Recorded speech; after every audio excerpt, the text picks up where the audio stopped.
All right. So here what we're going to do is solve the initial value problem using the method of Laplace transform. It's really one of the reasons are going to use Laplace transform is because of this unit step function. Might as well just take a moment to remind us what that looks like.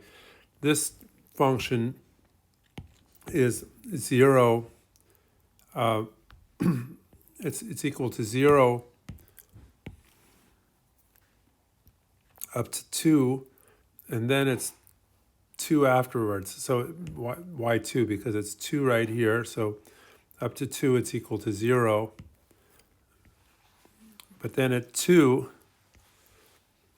it jumps up, and since it's multiplied by 2. So the u is unit step function, so it's 1, but then I multiply by 2.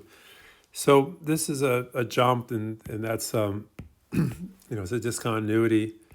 And so we can use the Laplace transform nicely for this type of problem. So it's one of the reasons we really care about Laplace transform, one of them. So we have some formulas that we're going to use. Laplace transform of y prime is equal to sy minus y of 0. Laplace transform of y double prime is equal to s squared y minus sy0 minus y prime of 0. In this case, I made it so that it's a shorter problem. Y of 0 and y prime of 0 both equal to 0. We're also going to use the Laplace transform of uat is equal to e to the negative as over s. So when we do the Laplace transform of this, for this problem here, for this function, this equation, let's see what we get. We'll use linearity. So we'll get ly double prime plus 3 ly prime plus 2 ly equals 2. Laplace transform of u to t is e to the negative 2s over s. And then continuing, ly double prime is s squared y minus s y of 0 minus y prime of 0 plus 3s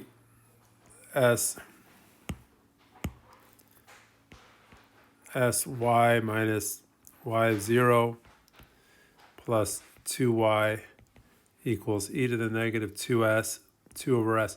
So I sort of like to keep that e to the negative 2s by itself. You'll see why. But y of 0 is equal to 0. I like to sort of factor it out. So this becomes s squared y plus 3sy plus 2y equals e to the negative 2s, 2 over s. Now I'll factor out the y here, and I'll have s squared plus 3s plus 2. So y is equal to e to the negative 2s, 2s, s squared plus 3s plus 2.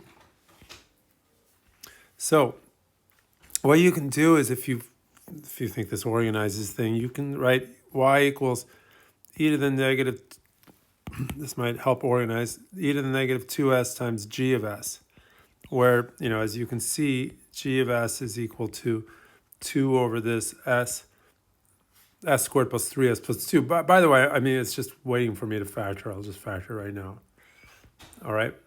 So what I'm looking for is the exponential, when I'm looking with that as exponential g of s, and then I have a formula that's definitely need to use this, is the Laplace transform of uat f of t minus a.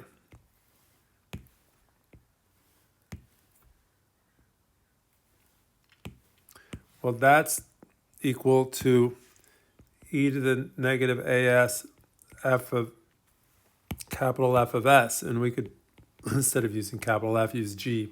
Maybe I probably should. I don't know. Probably, but I could do that for sure. Okay. So the point being then is the y of t, which is we're trying to find the inverse.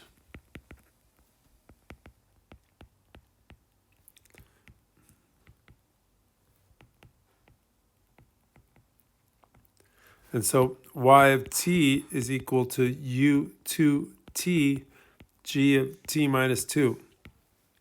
All right, so then our problem now is, after all of that, is to find the inverse of this g. So what we're going to do is we're going to find g of t, and when we find g of t, then I'll just plug it in there. So capital G of s is equal to 2 over s plus 1, s plus 2, and we use a partial fraction decomposition, a over s plus b over s plus 1 plus c over s plus 2, and then, of course, the same old problems I always have is not to make a mistake on that. Clear the fractions.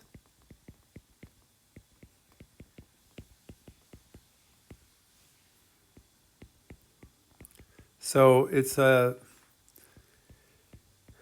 is something that doing these for sure, that where I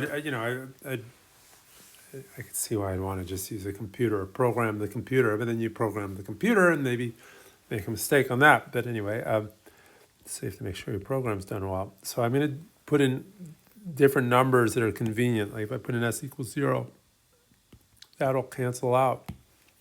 Or not cancel, it'll be gone. So apparently 2a is equal to 2, so that implies a is equal to 1.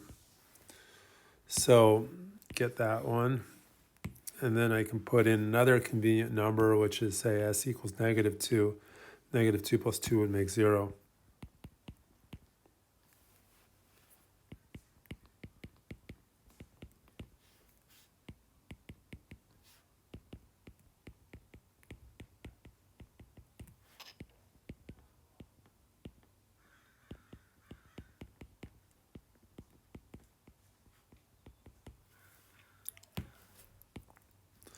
And then I put in yet another number I think is convenient. I put in negative 1.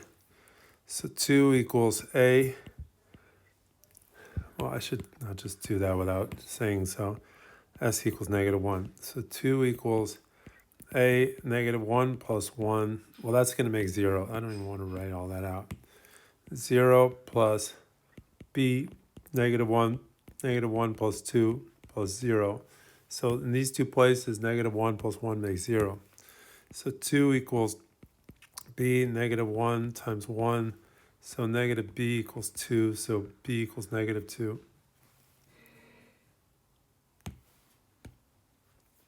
And all right, so therefore, g of s is just copying down what a, b, and c are, is going to be 1 over s minus 2 over s plus 1 plus c, so it's 1, c is 1, so it's plus 1 over s plus 2.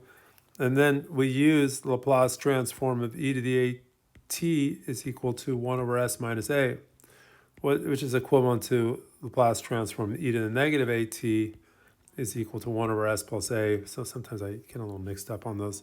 And Laplace transform of 1 is equal to 1 over s. So g of t is equal to 1 minus 2 e to the negative t plus e to the, oh my gosh, e to the negative 2t. Because I get mixed up with the sign, the positive, negative. And then finally, so y is equal to, if we go all the way to the top, what I wrote down before, it's equal to u2t g of t minus 2. So therefore, y is equal to u2t g of t minus 2. Okay, so I'm gonna replace t by t minus 2. 1 minus 2 e to the negative t minus 2 plus e to the negative 2 parentheses 2 minus t.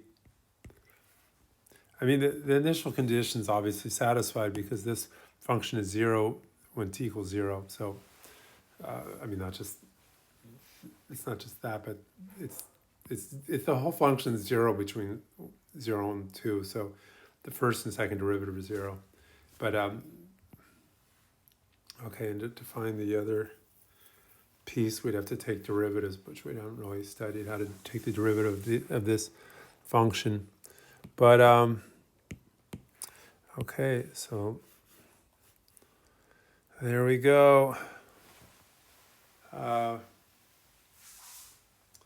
So we get that answer. Okay.